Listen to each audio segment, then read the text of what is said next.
A tentative recovery in 2020-21 and increasingly gloomy developments in 2022. That broadly sums up the IMF's view and outlook on global growth and the global economy. The IMF has cut its global growth forecast while upping the inflation estimates for the world. Joining me now to talk about where we are headed in 2022 and more importantly next year, and where India figures in the scheme of things, is the Managing Director of the IMF, Kristalina Georgieva. Thanks very much for joining us here on the Global Dialogue. It's a pleasure to have you back here on the program and back in India as well. It is my great pleasure and honor to be on the program again. You know, let me start by talking to you about your visit here to India. You've spent the last 3 days here. You've met the Finance Minister, you've met the Prime Minister, and you will soon be meeting with the new President as well. I want to understand from you what your big takeaway is from the conversations that you've had here in India. First of all, that India, on this dark horizon you described, is a bright spot. And it is not by coincidence. It is the outcome of reforms India has undertaken, especially in the field of digitalization. And second, that India is truly poised for its big moment on international stage. As it takes over the G20 presidency, it has a lot to offer from its own experience, and it is going to be leading in a particularly challenging time, on the ground of its credibility as a country that has been serious about reforms and serious about leapfrogging in the 21st century. Well, you said that this is going to be India's big moment as it takes on the G20 presidency next year.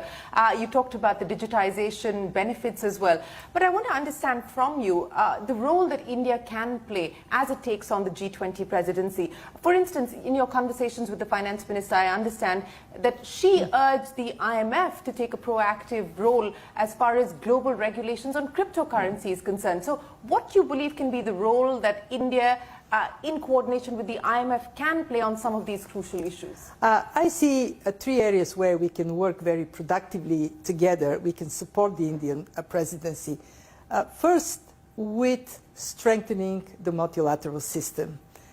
It is now being challenged. There are forces of fragmentation, and they're going to be damaging for emerging markets and developing economies. Let's remember that the emerging world quadrupled its economy in the last 3 decades, and 1.3 billion people have been lifted out of poverty largely because of international cooperation. So there is a lot at stake, and India will be speaking on behalf of emerging markets and developing countries. We will be supporting that wholeheartedly. Secondly, the world is changing very rapidly, especially in the area of digital.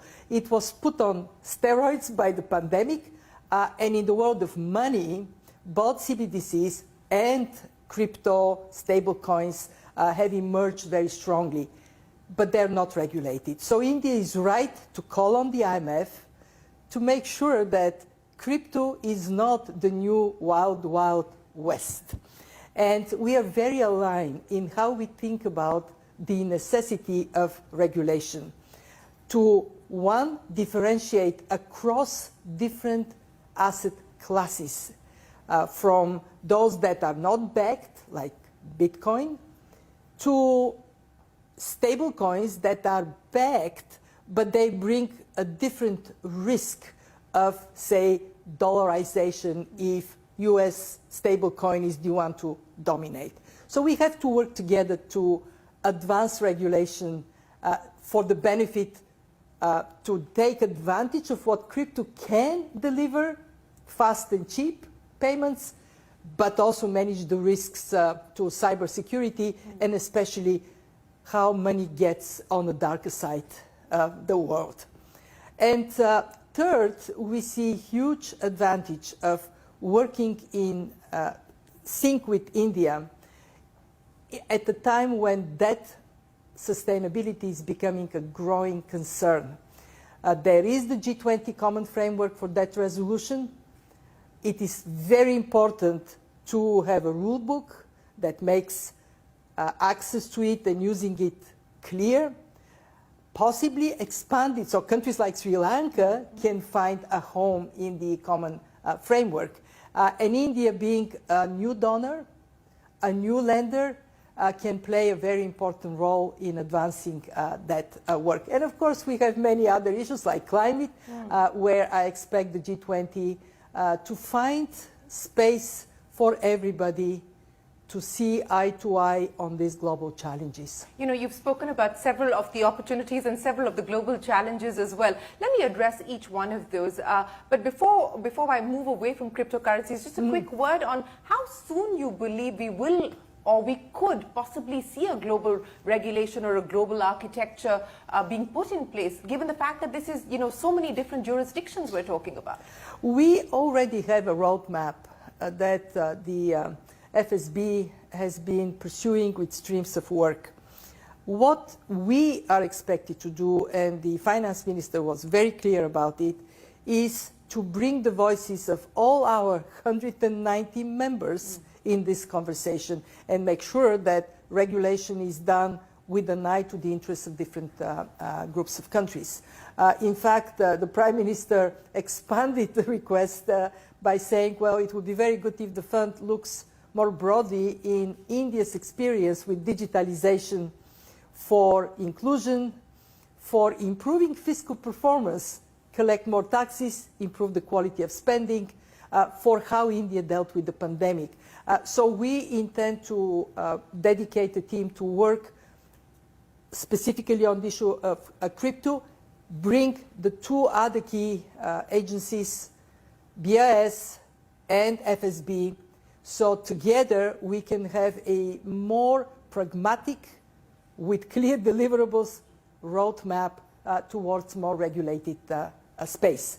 And of course, it is fantastic for India to use its presidency to excite other developing countries to take this road of digitalization for more transparency, for more trust of the citizen, and also to do what India is doing, allow people to own their data and use their data for their benefit. You know, let me talk to you now about the global challenges that we're faced with. And as I pointed out, the IMF in its latest outlook has cut lower the global growth forecast for 2022 as well as for 2023. You know, you have said that those estimates have a downside risk associated with them, and a lot of the risks that you spoke of have already materialized. So are we now staring at a recession, at least in large parts of the world? How real is that as of today? What I can tell you is that inflation has proven to be much more stubborn than we thought it would be. Why? Because of the triple crisis: pandemic, war, and then cost of living crisis that fuels inflation from its end, you know, by people demanding more compensation. So we are in a place where it is paramount for central banks to strive for achieving a place where the stability of the price signals is secured again. What does it mean? It means tightening, higher interest rates, and high interest rates when they're led by the Fed mean more strength for the dollar, depreciation of other currencies. How would that impact growth? Negatively. I can tell you, we got, since we issued our last forecast, we got the second quarter, the world economy shrunk by 2%. India, by the way, is performing well on a quarter by quarter. It is over 13% growth, but even India is now underperforming vis-a-vis original projections. What does it mean for 2023? What it means is that this slowdown will translate into recession in some countries. It is early to say whether it would be widespread recession, but I can tell you, for many countries, even if they are in positive growth territory, it would feel like a recession if we are to just project the factors I described. But let's remember that Mother Nature this year has shown that we have been complacent for far too long. That would mean that harvest for next year may be lower, and pressure on food prices may remain quite strong, fueling this necessity of action on the monetary policy side. Very difficult time for fiscal policy. Why? Because fiscal space has shrunk during and after the pandemic, and the remaining is being pressured because more people are suffering, more businesses are at risk. How to deploy limited fiscal space in a most targeted manner is crucial, so fiscal policy doesn't become the enemy of monetary policy, fueling more inflation and, as a result, higher interest rates. Very difficult time, and in this very difficult time, my biggest concern is that, ironically, we need coordination more, we need each other more, but there is more fragmentation. It is tougher to bring the world together. While it is tougher to bring the world together on many of these global challenges that you spoke of, there has been coordinated, synchronized action, at least as part of central banks. Since July of last year, we've seen 75 central banks move in terms of raising rates. The Fed has made its path clear. The ECB hiked rates by 75 basis points. You have urged policymakers to act now, or you believe that the pain will be exacerbated. How much more do you believe we are likely to see rates move higher before, inflation can be less of a challenge than it is today? We are still hoping that what has happened, and you're absolutely right, there has been synchronized action by central banks, will translate in 2023 in moderating inflation. Too early to say whether by the end of 2023 we can take a breath and say it is in the rear view mirror, but the trajectory is clear. We already see that in the United States. What is more concerning is synchronized fiscal policy, and we are still seeing quite a variety of response from the fiscal side. In some countries, supporting through energy subsidies or controlling energy prices, which is not the best use of public money. It is not targeted. So rich people benefit as well as poor people. That lack of synchronization towards more targeted, more effective fiscal policy is a concern. Why? Because of what I said, that can put fiscal policy and monetary policy in a clash, to be avoided. This is why what we are proposing is, when we come together for the annual meetings in October, to concentrate on shaping up the right fiscal policy response so we can have best deployment of scarce public money at this time. And I can tell you, at the IMF, we are already stepping up for our vulnerable members. We have received a number of requests, including Sri Lanka, a country in your neighborhood. And we are very eager and able to provide support early. And my message to everybody is, if you see trouble down the road, come precautionary so we can help you to prevent a more difficult time, more pain ahead.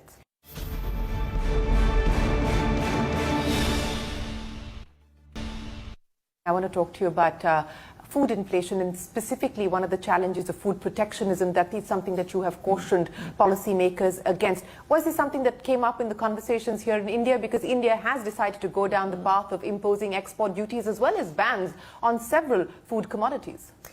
We saw India using that kind of restriction, and then when conditions improve, removing these restrictions.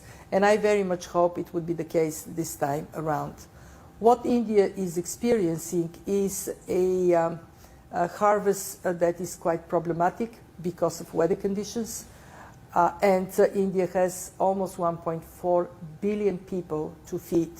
This being said, it is not in the interest of India to entice others to go for that kind of restriction, because it undermines open and free trade that is beneficial for India. So as India did last time around, when there was a restriction imposed and then it was relaxed, when there was clarity that the food situation is not as dramatic. I would really hope that we would see the same conscious and careful action this time around. The sooner, the better. You know, you spoke about Sri Lanka, and the IMF has reached an agreement with Sri Lanka and the current dispensation for about a 48-month period. How confident do you feel about that turnaround? And more importantly, you said that several other countries have also reached out to the IMF seeking extended help. Which are the parts that you're most concerned about? Which are the countries, the regions that you're most concerned about? I know that you have expressed apprehensions about the state of several countries in the African continent. Which parts of the world are most vulnerable when we talk about debt sustainability? Well, let's look at the data. We have about 25% of emerging market developing economies at or near debt distress. Sri Lanka is a case in hand. Lebanon has been a case for a long time. We know that the situation is much worse for low-income countries. Over 60% of low-income countries are at or near that distress. And we see middle-income countries that traditionally would be with strong fundamentals, avoiding falling in that category, like Ghana, now being in it. Ghana has also approached the fund. We are working intensively with the government of Ghana. What has changed is this frequency of exogenous shocks. Shock upon shock upon shock. Even countries with strong fundamentals are becoming vulnerable. And the lesson for us is that we have to concentrate much more on building resilience to shocks and prudent fiscal policies, sound buffers. This is even more important in this new world we live. When I look at low-income countries, I am really worried. A country like Malawi, no fuel, no food, and yet that is unsustainable, makes the entry of the IMF more difficult. My message to the creditors, especially the large creditors, like China, 37% of loans to low-income countries are from China, or the private sector, which is even a bigger creditor, is you have done a needed job to provide financial resources for growth. That is not necessarily bad, but in the environment of these shocks, when that is not sustainable, show leadership, move rapidly to provide debt relief to countries so we can help them. They can step up on their feet, they can grow again, and be a viable investment opportunity. One of the other goals, and I know that that is something that you've been passionate about as well, is bridging the gender gap. And the IMF has put together a comprehensive strategy to be able to help member nations do that. Does it worry you that while some progress has been made through the pandemic, things have gotten worse, not better? It does, and this is what motivated us to move fast with our mainstreaming gender strategy, because it is a huge loss for the economy that women are pushed back. Gender inequality is, of course, morally wrong. You and I can vouch for that. But it is also really bad economics. Women are a great force for entrepreneurship. They are fantastic in terms of how they use their income for their families, for education, for health, for their children. And also women have the ability to contribute much more broadly in society than currently in many countries they do. So what we think is viable for the fund, since we are about macroeconomic, financial stability, growth and employment, to pressure for gender-based budgeting, so governments think how their public money can bring this incredible resource into the marketplace, how we can get more inclusion of women, especially financial inclusion, and again, India is a bright spot in that regard as well, and how we can get the story of gender equality to be more about the well-being of families, communities, and countries, than just about women. I think that's aptly put. We need to involve all stakeholders in the conversation and not make it just about the women or for the women. But, you know, I want to go back again to the issue of fund flows, because that is something that you've been cautioning about as well. You talked about the dollar strength and the implications that plus the higher interest rates are likely to have on fund flows, and we have seen fund flows dry up to emerging markets. This is what I think the fourth consecutive month that we've seen that happen. Is it likely to get worse, and what could be the implications of that? Well, let me start with the positive. Emerging markets actually were quite fast to recognize that they need to tighten monetary policy, and they did it, many of them, before advanced economies moved. That has helped not to get in a very dramatic discourse. However, you're right, there is this flight to safety. And what it means for emerging markets is to double down on making investment climate really attractive. Identify barriers, remove those barriers, and be much more aggressive on issues that have been holding investments back, especially transparency of contracts. That applies also to debt. Who do they borrow from, at what conditions, and overall good governance. And of course, we know very often we say good governance, what we mean is fight corruption. Do you anticipate that 2023 is going to be far worse than 2022? It would be worse. How much worse depends on variety of factors that we don't know. The longevity of the war, whether there would be any other shock. But there is one factor in our hands: how collaborative we are. The more we work together, the less pain there will be.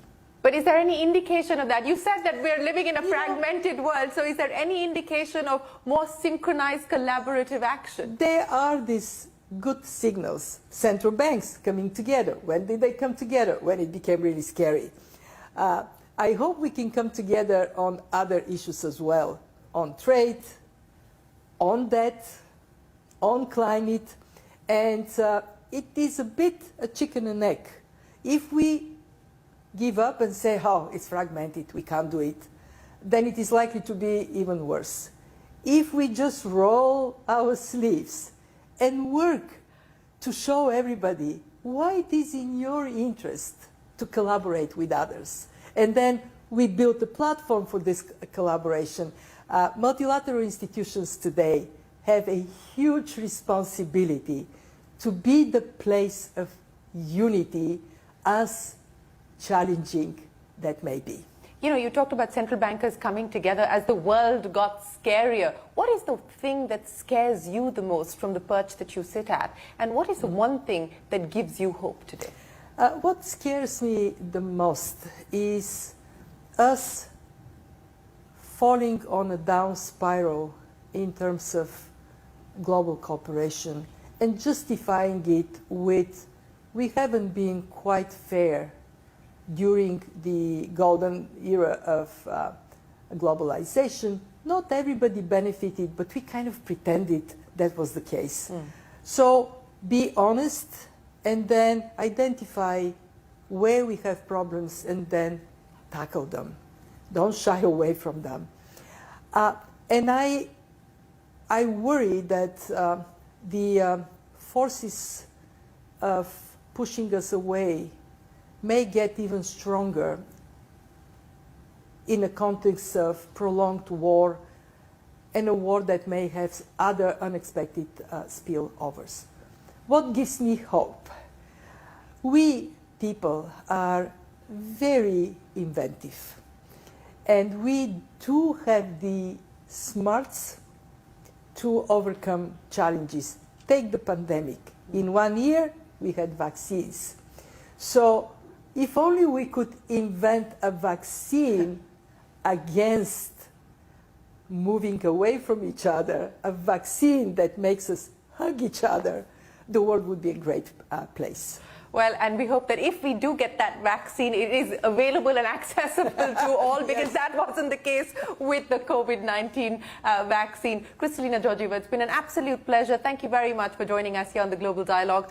We appreciate your time, and I suspect you're going to have a very busy year going ahead. Thanks very much. Appreciate it. With that, it is time for us to wrap up this edition of the Global Dialogue. From all of us here on the team, goodbye. Thanks for watching.